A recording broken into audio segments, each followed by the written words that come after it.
Welcome back to another Tera Plays Tera video. Alright, so in today's video, we are going to go over Menma's Tera's 2.2 Castles and Dragons patch notes. Before I get fully into these notes and dive in deep, I do want to express that I do plan to be picking up more Menma's content. I've been kind of busy with a lot of stuff, and some of that stuff is ending, so I do want to make more content for Menma's. I know last patch, or the last big patch that I covered, there was the new Dormant Brooch and Mask, and the Brooch came along with a blood skill, and I have a whole video that I will work on for that. I actually did that live on stream, which, by the way, I do plan to get into streaming more Menma's Teras once I can figure out my schedule a bit better. So there's a lot of stuff to look forward to, and I do want to release that quest line explaining it along with this next quest line that's coming out, or that's out already. Again, as soon as I can get time, I promise I will get most of that stuff out. So without ado, let's dive into these patch notes. So to start off with, we do have new dormant equipment, that being there is a dormant belt. You can receive this belt by completing the dragons on the rise, which you obtain once your item level 501 or higher. This belt can be upgraded similar to the Brooch and Mask 3 times, and once you upgrade it, you will need a new etching for every upgrade. So, fair warning to anyone that upgrades it, make sure you have extra etchings. I believe belt etchings are a dime a dozen, so it shouldn't be that much of an issue. They've made some changes to the Dormant Brooch and Mask, that they've reduced the amount of Lacan's souls and the Lumican's horn fragments by half, and they reduced the amount of Demon's Horn, Blood Core, and Lacan's heart required from 15 down to 5. So these should be a bit easier and faster for people to grind now. For overall Dormant Gear, you will no longer need to have a 3-static Kaya's Fury or Kaya's Wisdom gear to upgrade to Dormant. It can just be 0, 2 lines, or whatever to upgrade now. Some PvE changes are also in the Akasha's and Thulu's Relics and Hallowdomes. They've added a new item called Draco Limbones, which will be used for enchanting these relics. So, you'll need the Dracon Limbone can be attained from Grotto of Lost Souls. Alternatively, you can acquire Draco Limbone by dismantling Darkon's Embers, Manaya's Curse, Garfar's Shield fragments, Callous Sword fragments, and Anthros Souls at a 1-to-1 ratio. They changed all the rank 5 upgrade costs as follow, so you will no longer require the old materials. Now just 50 Draco Limbones. Instead of 150 Electrum plates, only 75. And instead of 500,000 gold, you will only need 250,000 gold. Some PvE dungeon changes. They have opened up some new dungeons, that being Demon's Wheel, you can now start at level 500, Grotto of Lost Souls at 501, Grotto of Lost Souls Hard at 512, and then the Harvest Festival Hall is open. And I gotta be honest, Grotto of Lost Souls is one of the first dungeons I had a lot of difficulty in learning on console, and I've grown to love it so much that I am actually super excited to see just how Menma's has changed it, if they've changed any mechs.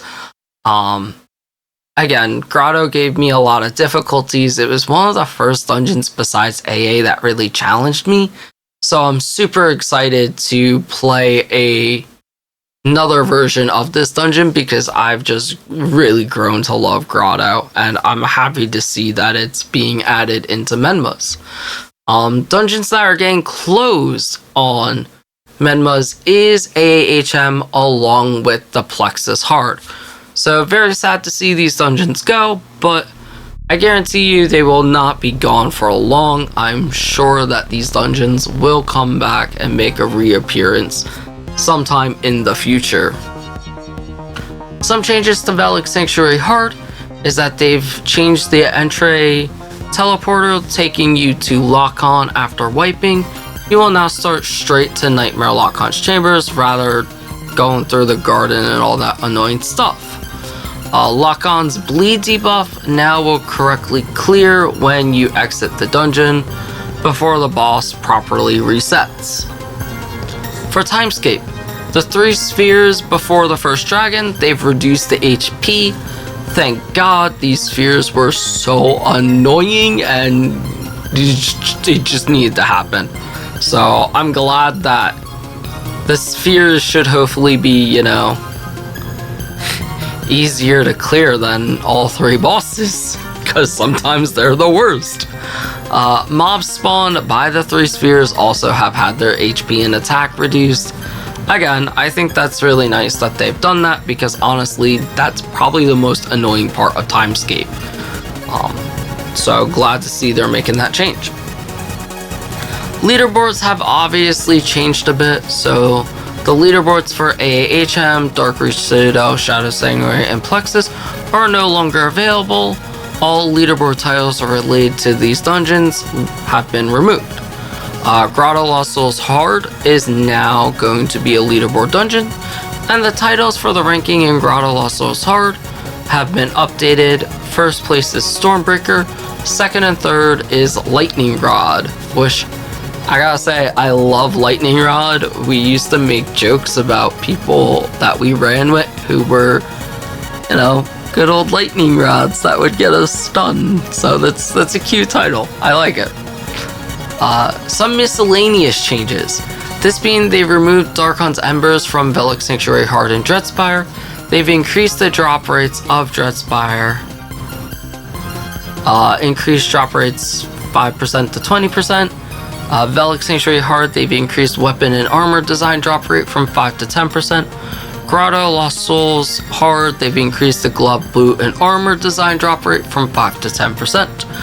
For Shadow Sanctuary Hard, they've increased the weapon and chest design drop rate from 6 to 15%. For Dark Reach Citadel Hard, they've increased the glove, boot, and chest design from 6 to 15%. For Red Refuge Hard, they've increased this weapon design, the weapon and chest design from 7 to 15. And for Velik Soul Hard, the boots, gloves, and chest design have all been increased from 7 to 15%. I think this is a fantastic change, as that now that these designs have been in the game for a long time, this allows players that maybe are starting out new, or anyone who hasn't had the time to grind, to be able to finally catch up. Also, Vanguard Gold is getting changed, which is another huge thing that I think people will be excited about, is that Channel Works will now give 17k gold, Nezzle's Gorge will give you 13, Lilith's Keep, Kilvian's Dreadnought, Dark Reach Citadel, Ruinous Manor, and Red Refuge all will give 24,000 gold, and Grotto of Lost Souls gives 20,000 gold. Dark Reach Citadel Hard Vanguard will also now award 20 elemental shards instead of 10. Again, these are all fantastic changes, just because I know people are always struggling for gold. A lot of people used to sell things to merchants that can't be sold anymore, or they changed the price to not be worth much. So now, seeing these Vanguard changes go through is actually really beneficial to the community. Class changes. For Archer, they've increased your PvE damage by 2%. Breakaway Bolt Glyph of Power Link has been moved to Sequential Fire with the same glyph point cost. For Poison Arrows Glyph of Blaze, this has been moved to Windwalk with the same glyph point cost. For Rain of Arrows, they've reduced the PvP damage during Windsong by 15%, but you can resist knockdown while casting it now. For Thunderbolt and PvP, the Reload EP now only affects monsters. Zerks. I'm gonna hold off on this and pull up Discord on my other monitor to cover the changes of Zerks because they actually made some changes to this in the Discord. So bear with me. After I go through everyone else, I'll go back to your class. Lancers, Divine Protection, the PvP battlegrounds can no longer be used. For Onslaught, they've changed the damage distribution to deal the same amount of damage per hit, rather than skill damage increasing the final 3 hits. The overall skill damage has not been changed. For Spring Attack, they've doubled the initial crit chance. They've reduced the base skill damage by 33.5%. For PvP, they've doubled the skilled damage. Mystics, for PvP Champion Skyring, your gear is now equalized, reduced damage taken by additional 10%. For Summon Group, they've increased the base cooldown from 10 all the way up to 30 minutes. PvP Civil Unrest, they removed the debuff, which encased Summon Group cooldown. For Thrall of Life, the Thrall now spawns faster or sooner. Priest, for PvE, they've increased your damage by 15%. Mass Divine Intervention has had its range reduced by 19 meters. They've also increased your Summon Group cooldown from 10 to 30 minutes. For PvP Civil Unrest, they've removed the debuff, which increased Summoning Group cooldown. And your Zenobia's Vortex can no longer affect Lumikin's Nightmare minions. Oh, I kind of wish I got to see that. It would have been funny. I'm guessing it was either the slow effect or they were popping them up in the air. I'm gonna take it that you can't slow them down anymore. That would have been hilarious though, to see little skeletons pop up in the air. Alright, I digress. I apologize. Reaper, they've increased your PvE damage by 1%. For Binding Scythes, the apply glyph of Blaze near the end of the animation.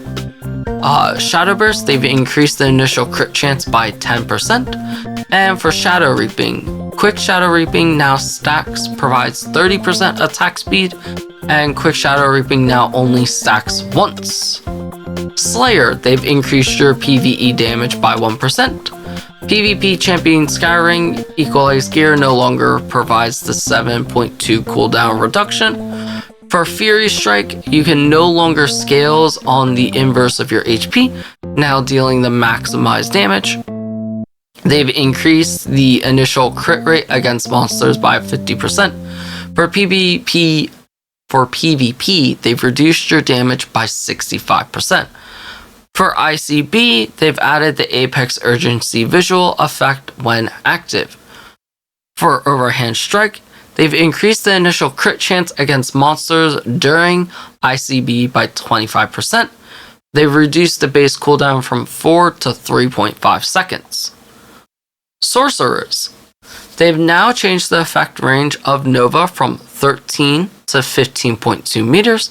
This was done by changing the skill radius from 5 to 7 meters and the skill's offset distance from 7 to 8.2 meters, resulting in the effect of a range of increase by 2.2 meters. And they've changed the skill to effect to match the new size. Valkyrie, for God's Fall. Successful hits with the first cast generate 7 rune marks. Maelstrom, resistance knockdown while casting. And for Rune Burst, they've increased the PvP damage by 10%. For Warrior, Aerial Slice in PvP reduce staggers on hit, or retroduce staggers on hit, I apologize. For Defensive Stance, while active, it reduces damage from monsters by an additional 15%. So that is all the class changes besides Zerk. And I apologize, give me 1 second. I am pulling it up now. So for Zerks, due to the slight miscommunication, they've made edits to the patch notes. That being, the King of Jungle sadly rally time was incorrectly labeled. And it actually... my bad, that's something later we'll get into. It's a rally thing. I apologize. Zerks, your Fearsome Shout will not be receiving any changes. Zerks Inspectable Doom will not be receiving any changes. And Slayers, your Exhausting Blow will not be receiving any changes. So those are things that, again, I didn't realize Slayer had something. So Zerks, they've increased your damage by 2% in PvE, and Bloodlust, they've added the Apex Urgency visual effect when active. I guess Hail updated these patch notes because those other things aren't mentioned in here. So that's actually really good. Thank you, Hail, so much for doing that. Again, I apologize for not reading through it as much. I saw the message and I was like, oh wait. But that is all that stuff. Good things to know. And if you want to see these things more directly, there is a link in the description of this video to Menma's Discord. Of course, you can always join the Discord to check out everything that's going on. They got a ton of fun contests and all sorts of good stuff to check out. Back to the notes. For Rally, the Embrawl, they've reduced his HP by 15%. There is currently an event going on, and this will be happening from October 19th all the way to November 21st, and that is the Gordo's Ghoulish Gala. So the Gordo has a work in the ghosts, ghouls, fiends, skeletons, and all sorts of things in Arborea. The Pumpkin Princess hidden some Gala coins around the world. Help Serena defend Candy in the Harvest Festival Hall, or defeat the Demoris in Demon's Wheel for a healthy portion of Gala coins. He's even hidden some Gala coins in other dungeons, and even those vicious in Freywind Canyon have found some stew in the sand. So, what this basically means is by completing the Harvest Festival Hall, Demon's Wheel, and most PvE dungeons, or winning in Freywind Canyons, you'll be rewarded the event Gala coins, which can be traded with Elion and Baldera or Serena in the Harvest of Festival Hall for a variety of valuables. And some of those rewards are shown here below. You can get the Too Spooky for You title. You can get some costumes, bat wings, Little Thief's mask, all sorts of goodies, flying skill, ancient dragons and stuff, and riding skills, and so much more. I'm gonna assume this is also probably a place that you can maybe get some new of these materials, along with etchings, the quite usual rewards that are inside these events. Next, we'll go into some general content. That being, they've increased the amount of gold players can trade from 9.99999 mil all the way up to 100 million. They've removed the Sweltering Summer event merchant, and they've removed the Bloody Dawn event merchant. So these two events are finally over, and the merchants have been removed. New achievements is that they've made internal adjustments to various achievements to improve the reliability of unlocking laurels, including the Champion Laurel. They'll continue to monitor this. I know this has been an issue for a lot of versions of Tera, is that just as dungeons get rotated in and out, legacy feats play a big role that they don't affect laurels, and a lot of people can't get their champion laurels, and sometimes even diamond laurel is very difficult for achievement hunters. So I'm glad to see that the team is going to monitor this a bit closer, and honestly, just it seems like making sure achievements get added the right way. And if you remove a dungeon that has 5 achievements, maybe implement an extra achievement somewhere too if the next one only has 4. Again, I'm not too much into achievement hunting, so I'm not sure on exact details. I just know a lot of my friends always say, it's impossible for me to get this laurel back, or it's a lot of work for me to get this laurel back, because they've removed X content. So they've made achievements related to Demon's Wheel, Grotto Lost Souls Hard, and they are all now active. Achievements related to Anthros Abyss and Plexus have been moved to Legacy. Basically, as I was saying just earlier, that's what happens. They've added a new Prestige achievement to the training grounds, and they've added a new achievement related to the Harvest Festival, being Pumpkin Smasher when you kill 50 Gordo, or when you kill Gordo 50 times. The title is Sweet as Pie. Candy is mine, kill Garuda 100 times, reward title, which candy? And they've removed squash pie from the Halloween treat basket. They've also reduced the Baldera world bosses by 30%. For PvP Civil Unrest Colossal Ruins, they have made adjustments to the defensive BAMs, slightly increasing them, and you can no longer use PvE Gear against these BAMs. For Sky Castle has returned as a reward for rank 1 Velka, rank 2 Elementia, and rank 3 Bastion respectively. You can get to your Sky Castle if you own one with one of the following methods. A teleport next to Elion and Baldera will take you to your Sky Castle.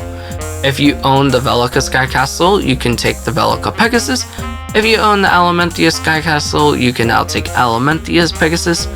If your guild is not the owner of a Sky Castle, you will be teleported out upon entering the Sky Castle.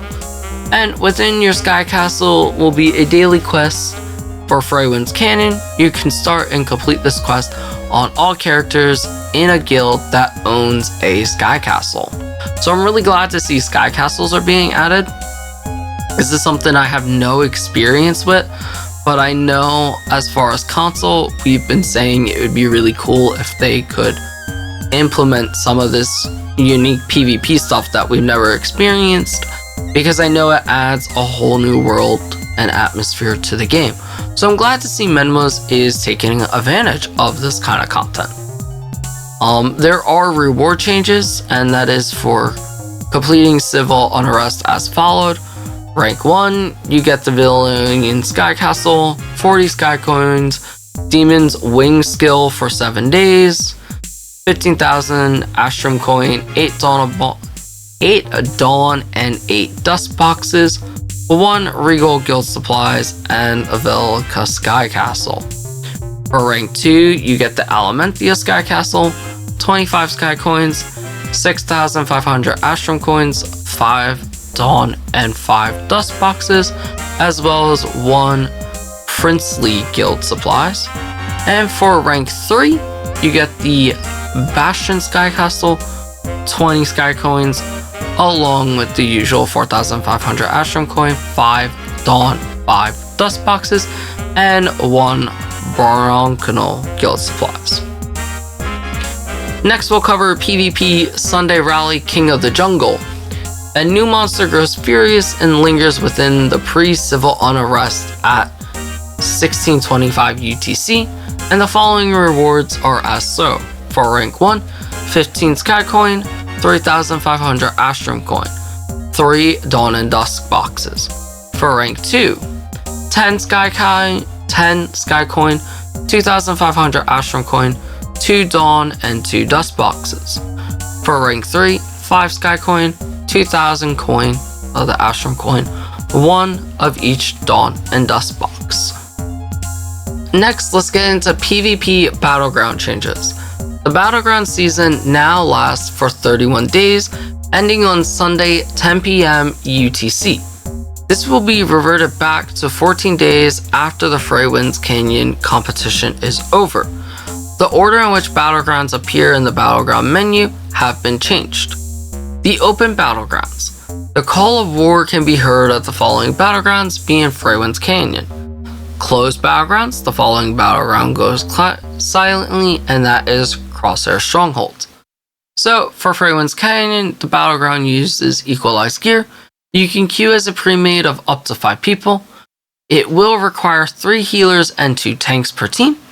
The point distribution has been changed, so a capture is 50 points and a kill is 100 points. Killing the Naga Bam now awards 500 points. They've changed the amount of points required to activate the loser's buff to 1,000 points, and the raid lead priority is highest rating.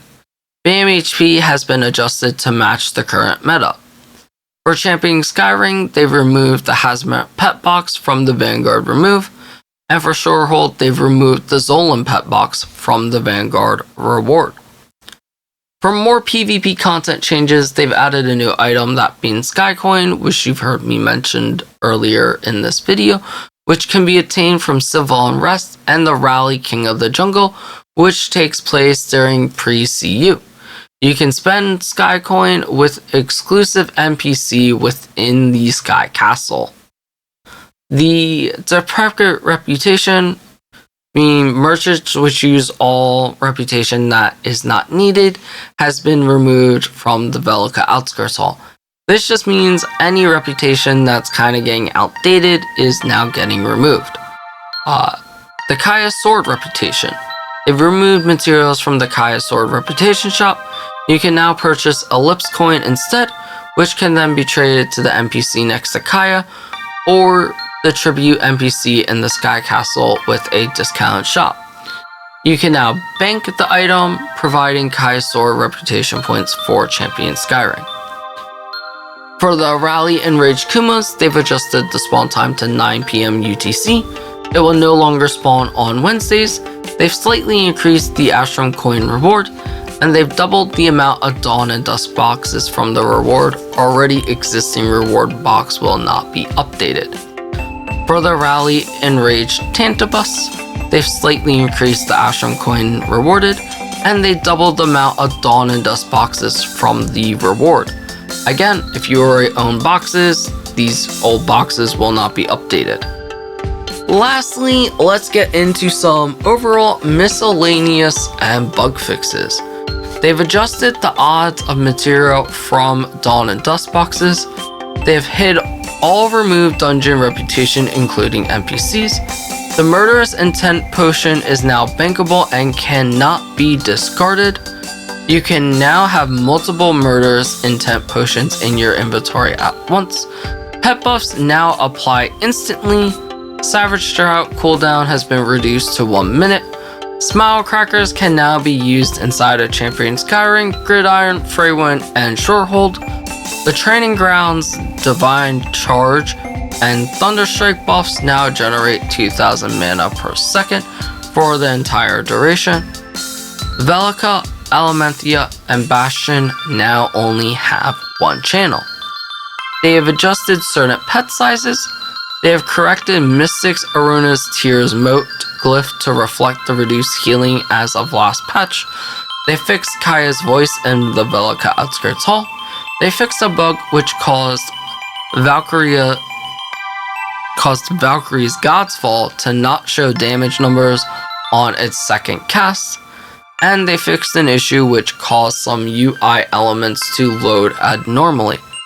So, within that is all the changes to this patch notes, or these patch notes.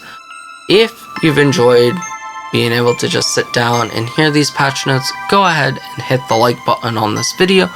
Maybe you have some questions. Again, if you got questions for the developers, I highly suggest joining the Discord. Again, the link to the Discord will be in the description of this video. I do highly suggest try Menma's. It is a really fun fan server that is getting a lot of interesting and cool content. Within that, like I said, if you got any questions, feel free to ask and I'll do my best to get back to you as soon as I can.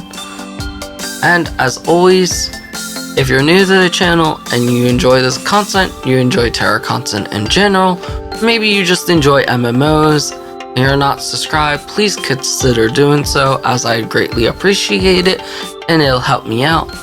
If you're someone who keeps coming back to the channel and you're not subscribed, well, maybe you should. It's free. But like I said, I greatly appreciate it if you do consider it. Within all that, I hope you all have a fantastic day or night, whenever you're watching this video. And as always, I hope to see you in Aboria, gamers.